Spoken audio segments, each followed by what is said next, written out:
કેમ છો બાળ દોસ્તો? આજે આપણે ધોરણ 5 વિષય આસપાસ ગાલા સાધ્યો પોથીમાં પાઠ 9 ચઢીએ ઊંચા ચઢાણનું સોલ્યુશન જોઈશું। જો વિદ્યાર્થી મિત્રો હજુ સુધી આપણી ચેનલને સબસ્ક્રાઈબ ના કરી હોય તો કરી લેજો, બાજુમાં આવેલા બેલ આઇકનને દબાવી દેજો જેથી આવનારા વિડીયો નોટિફિકેશન તમને મળતું રહે। ચાલો સોલ્યુશન જોઈ લઈએ। પહેલો પ્રશ્ન છે, વિકલ્પ લખવાના છે। તો પહેલો વિકલ્પ થશે પર્વતારોહો એટલે શું? તો જવાબ આવશે સી। બીજામાં આવશે બી, ત્રીજામાં આવશે ડી અને ચોથામાં આવશે સી, પાંચમામાં આવશે એ અને છઠ્ઠામાં આવશે સી, સાતમામાં આવશે ડી અને આઠમામાં આવશે સી। બીજો પ્રશ્ન જોઈ લઈએ વિદ્યાર્થી મિત્રો। ખાલી જગ્યા છે તો પહેલી ખાલી જગ્યામાં આવશે સીધા ચઢાણવાળા હોય છે, એટલે કે પર્વતારોહનો રસ્તો સાંકડા, ખરબચડા અને ખાલી જગ્યા હોય છે તો સીધા ચઢાણવાળા હોય છે। બીજું, પર્વતારોહ કરતાં જૂથના સમયમાં ખાલી જગ્યાની જવાબદારીઓ વધુ હોય છે, તો જૂથ નાયકની વધુ હોય છે જવાબદારી। ત્રીજું, માઉન્ટ એવરેસ્ટના શિખર પર ચડનાર પ્રથમ ભારતીય મહિલા ખાલી જગ્યા હતા તો બચેન્દ્રી પાલ હતા। ચોથું, માઉન્ટ એવરેસ્ટ શિખરની ઊંચાઈ આશરે ખાલી જગ્યા મીટર છે તો 8,848 મીટર છે। પાંચમું, મિઝોરમ રાજ્યની ભાષા ખાલી જગ્યા છે તો મિઝો છે। છઠ્ઠું, પર્વત પર ખાલી જગ્યાવાળા ખેતરો હોય છે તો પગથિયાવાળા ખેતરો હોય છે। સાતમું, નહેરુ પર્વતારોહ સંસ્થા ખાલી જગ્યામાં આવેલી છે તો ઉત્તરકાશીમાં આવેલી છે। ત્રીજું છે ખરા ખોટા છે, તો પહેલામાં ખોટું આવશે, બીજામાં ખરું આવશે, ત્રીજામાં ખોટું, ચોથામાં ખોટું, પાંચમામાં ખરું, છઠ્ઠામાં ખરું અને સાતમામાં ખોટું। હવે વિદ્યાર્થી મિત્રો જોડકા આવશે તો પહેલા જોડકામાં આવશે 3, બીજામાં આવશે 4, ત્રીજામાં આવશે 5, ચોથામાં આવશે 1। હવે પાંચમો પ્રશ્ન જોઈ લઈએ। નીચેના પ્રશ્ન એક વાક્યમાં સવાલ જવાબ છે વિદ્યાર્થી મિત્રો। પહેલો છે, પર્વતારોહનો રસ્તો કેવો હોય છે? તો પર્વતનો રસ્તો સાંકડો, ખરબચડો અને સીધા ચઢાણવાળો હોય છે। બીજું, પર્વતો પર પગથિયા જેવા ખેતરમાં શું શું વાવેલું હોય છે? તો જવાબ જોઈ લઈએ। પર્વતો પર પગથિયા જેવા ખેતરમાં ફળો અને શાકભાજી વાવેલા હોય છે। હવે ત્રીજો, સપાટ ખડક પર ચડતા પહેલાં શું કરવાનું હોય છે? તો સપાટ ખડક પર ચડતા પહેલાં ખડકનું સાવધાનીપૂર્વક અવલોકન કરવાનું હોય અને ખડકમાં હાથ અને પગ મૂકી શકાય તેવી જગ્યાઓ ઓળખવાની હોય છે। ચોથું, રેપલિંગ એટલે શું? તો દોરડાની મદદથી ખડક પર ચઢાણ કર્યા પછી નીચે ઉતરતી વખતે દોરડાનો ખાસ પ્રકારે ઉપયોગ થાય છે જેને રેપલિંગ કહે છે।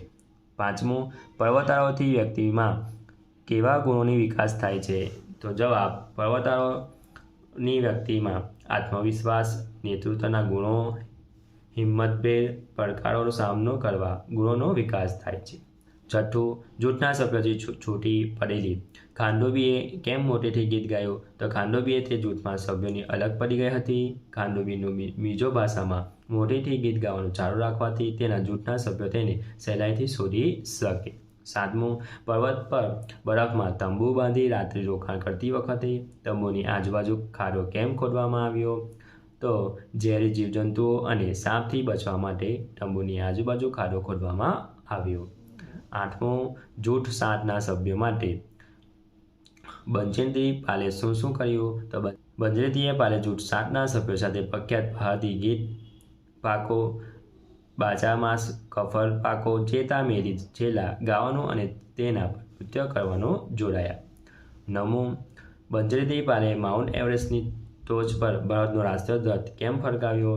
તો બચેન્દ્રી પાલે દુનિયાની સૌથી ઊંચી પહાડીની ટોચ પર ચઢવાની સિદ્ધિ મેળવી તેની પ્રતીક રૂપે તથા પોતાના દેશના સન્માન માટે પહાડી પર ભારતનો રાષ્ટ્રધ્વજ ફરકાવ્યો। 10મું, તમે કોઈ બીજા દેશનો રાષ્ટ્રધ્વજ જોયો છે? હા, મેં બીજા દેશનો રાષ્ટ્રધ્વજ જોયો છે। આ રવિવારે ટીવી પર ભારત ઓસ્ટ્રેલિયાની મેચ રમાતી બતાવવામાં આવી હતી, તેમાં ઓસ્ટ્રેલિયા દેશનો રાષ્ટ્રધ્વજ જોયો છે। 11, બચેન્દ્રી પાલે નહેરુ પર્વતારોહ સંસ્થામાં જોડાયા ત્યારે તેમના માર્ગદર્શક કોણ હતા? તો બચેન્દ્રી પાલ નહેરુ પર્વતારોહ સંસ્થામાં જોડાયા ત્યારે તેના માર્ગદર્શક તરીકે બ્રિગેડિયર જ્ઞાનસિંહ હતા। છઠ્ઠો પ્રશ્ન, નીચેના પ્રશ્નના ઉત્તર લખો। તો પહેલો પ્રશ્ન છે, ખડક પર ચડતા ઉતરતા શરીરનું સંતુલન જાળવવા શું કરશો? તો જવાબ, ખડક પર ચડતા શરીરનું જાણવા આપણે શરીરને 90ના ખૂણે રાખવાનું હોય છે, પીઠને સીધી રાખવાની હોય છે, તેને વાળવાથી હોતી નથી. જ્યારે નીચે ઉતરવાનું હોય ત્યારે દોરડાનો ખાસ પ્રકારે ઉપયોગ કરવાનો હોય છે, જેને રેપિંગ કહેવાય છે. હવે બીજો પ્રશ્ન જોઈ લઈએ. કેમ્પફાયર એટલે શું? તેમાં શું કરવાનું હોય છે? તો જવાબ આવશે પર્વતારોહો છેલ્લા દિવસે સાંસ્કૃતિક કાર્યક્રમ રાખવામાં આવે છે, તેને કેમ્પફાયર કહેવામાં આવે છે. દરેક જૂથ કાર્યક્રમનો રજૂ કરે છે, જેમાં જોક્સ, સંગીત, અભિનય, નૃત્ય, ગીત વગેરે આનંદ સાથે કરવામાં આવે છે. આ કાર્યક્રમો જૂથના સૌથી સારા પ્રદર્શન માટે સભ્યોને પ્રોત્સાહિત કરવા માટે પણ આવે છે. ત્રીજું, પર્વતારોહણ ટુકડીના જૂથ નાયક જવાબદારી શું હોય છે? તો જવાબદારી નીચે મુજબની હોય છે. તો પહેલું, જૂથ નાયક જૂથના બધા જ સભ્યોનું ધ્યાન રાખે છે. બીજું છે, બીજાને તેમનો સામાન લઈ જવામાં મદદ કરે છે. ત્રીજું, જૂથને આગળ જવા દે છે અને પોતે પાછળ રહે છે. ચોથું, જે સભ્યો ચડી ના શકતો હોય તેઓની મદદ કરે છે. પાંચમું, રોકાણ અને આરામ કરવા સારી જગ્યા શોધે છે. છઠ્ઠું, જે સભ્યની તબિયત સારી ન હોય તેનું વિશેષ ધ્યાન રાખે છે. સાતમું, જૂથ સાથે જમવાની વ્યવસ્થા કરે છે. આઠમું, જૂથના બીજા સભ્યો કરેલી ભૂલ માટે પણ સજા ભોગવવા તૈયાર રહે છે. ચોથું, પર્વતારોહણ સિવાય બીજી કઈ પ્રવૃત્તિઓ સાહસિક ગણી શકાય? તો નીચે આપેલી પ્રવૃત્તિઓ સાહસિક ગણી શકાય. તો પહેલી છે પહાડી નદી પાર કરવી. બીજું, પેરાશૂટ કૂદવું. ત્રીજું, સમુદ્રની લહેર પર સર્ફબોર્ડની સહાયથી તરવું. ચોથું, તાડ કે નાળિયેરના ઝાડ પર ચઢવું. પાંચમું, બરફ આચ્છાદિત જગ્યા પર સ્કેટિંગ કરવું. પાંચમું જોઈ લઈએ, પર્વતારોહણ કરતા કેવા પ્રકારના સાધનોની જરૂર પડે છે? તો પર્વતારોહણ કરવા માટે મજબૂત અને લાંબા દોરડા, ખીલાઓ, કડી, હથોડી, ખીલાવાળા ગમબૂટ, સૂવાની બેગ, પાણીની બોટલ, ખાવાના પેકેટ, ઓક્સિજનના સિલિન્ડર, પ્લાસ્ટિકની ચાદર અને તંબુ વગેરે સાધનો જરૂરી છે. છઠ્ઠું જોઈ લઈએ, શા માટે પર્વતો પર આપણે વધારે શક્તિની જરૂર પડે છે? પર્વતો પર આપણે ગુરુત્વાકર્ષણ બળની વિરુદ્ધ દિશામાં ચડીએ છીએ. વળી રસ્તાઓ ખરબચડા, સીધા ચઢાણવાળા અને વળાંકવાળા હોય છે.